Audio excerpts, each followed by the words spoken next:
Bonjour à tous, je m'appelle Éric Burel et je suis cofondateur d'une société de conseil qui s'appelle LBKE.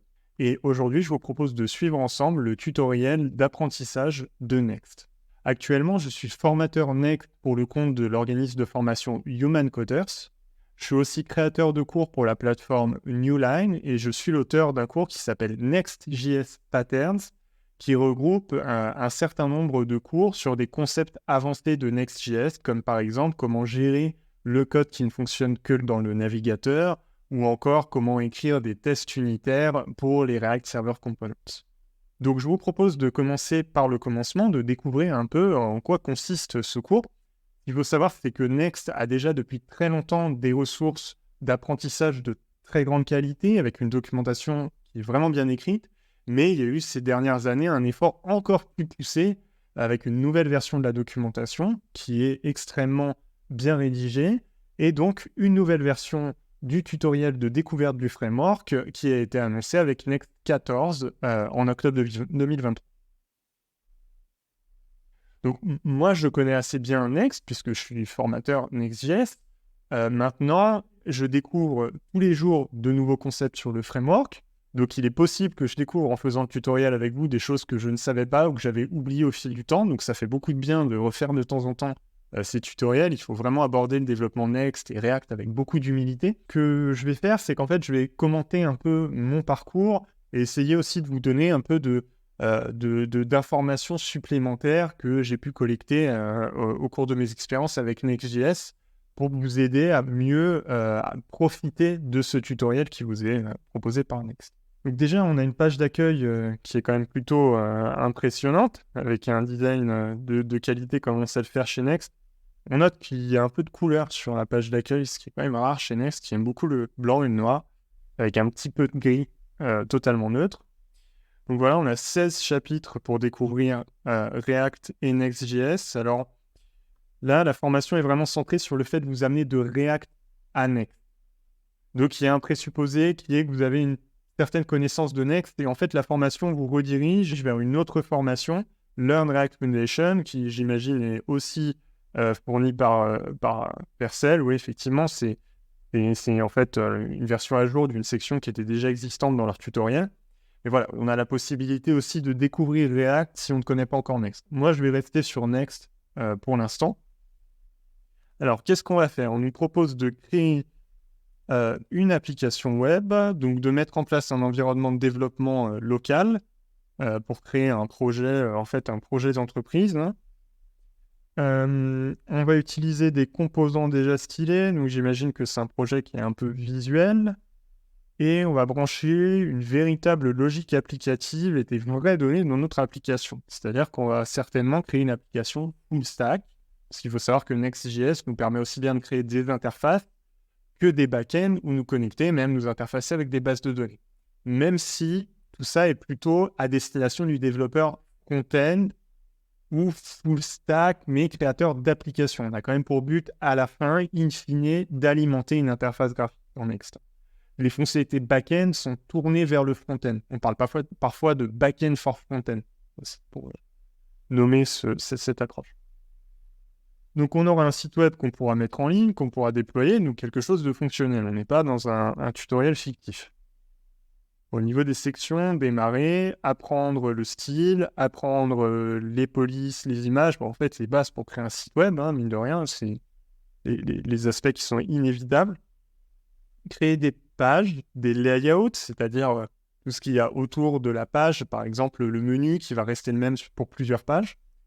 La navigation d'une page à une autre, c'est pas si simple en Next parce que Next est un framework hybride, c'est-à-dire qu'il peut faire de la navigation serveur en chargeant une page puis en chargeant l'autre, et de la navigation client en utilisant du JavaScript pour simuler de la navigation, ce qu'on appelle des single page applications.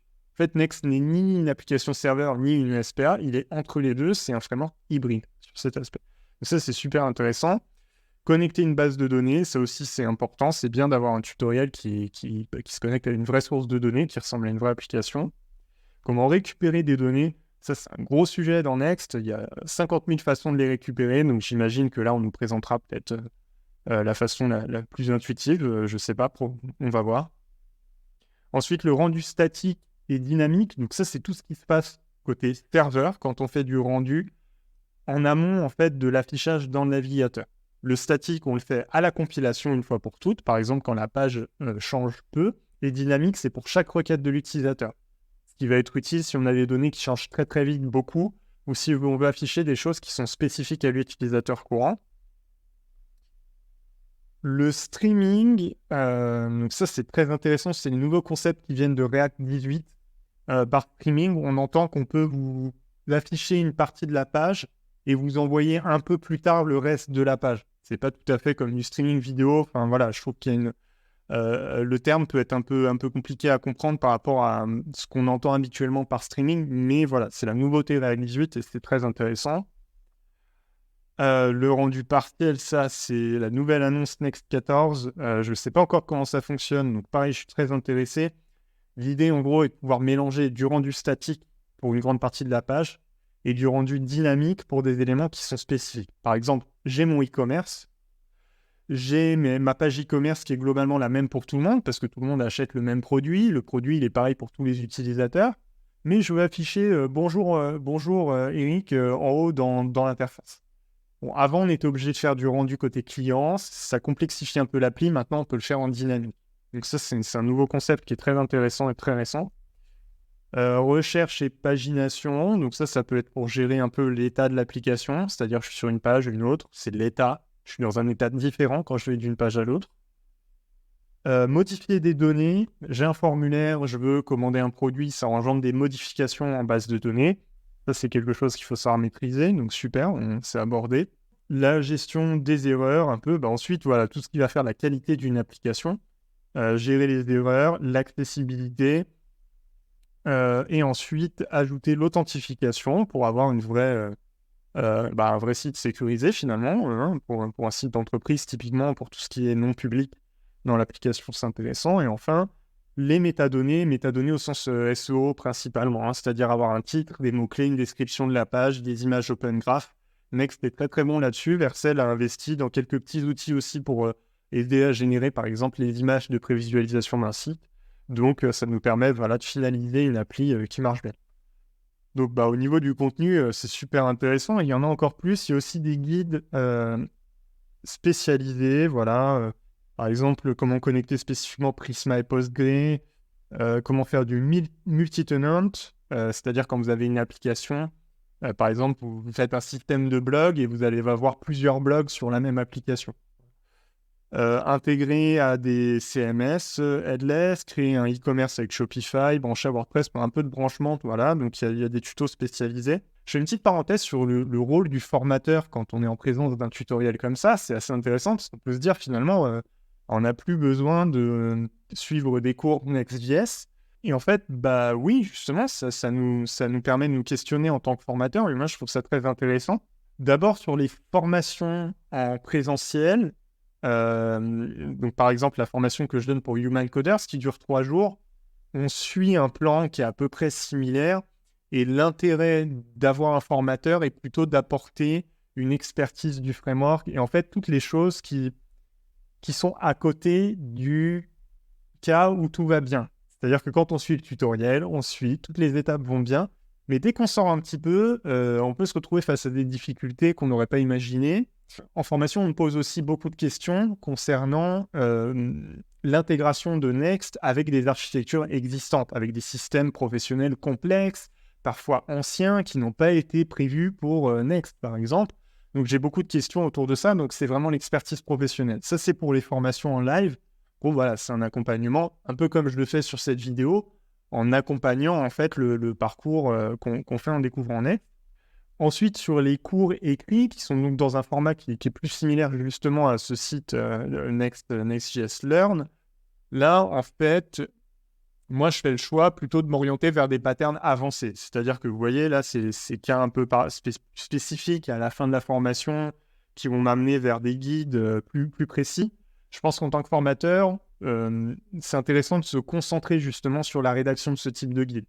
Donc, pour le cours que je crée pour Newline pour le moment, consiste à bien comprendre les interactions entre les server actions et le rendu statique. Ouais, donc quelque chose qui est un peu transverse entre ces deux sections du cours, là, static et dynamic rendering et mutating data, qui sont séparés dans le tutoriel. Et moi, je me demande un peu comment ils vont interagir. Donc, on approfondit une notion. Et sur Next.js Pattern, le premier pattern que j'ai créé, c'est la gestion du code spécifique au navigateur, qui ne fonctionne pas côté serveur, parce qu'on va avoir du rendu côté serveur dans Next. Donc, qu'est-ce qu'on fait quand on a du code qui utilise Leaflet, jQuery, ces librairies qui ne fonctionnent pas dans le côté serveur, comment on les gère? Voilà. Donc, le rôle du formateur devient plus d'apporter de la spécialisation, du recul professionnel, des cas, des réponses sur des cas concrets, réels, difficiles, tout ce qu'il y a autour des bases, en fait. Donc, bah, voilà, on a un beau programme, et ben, on propose de s'y mettre.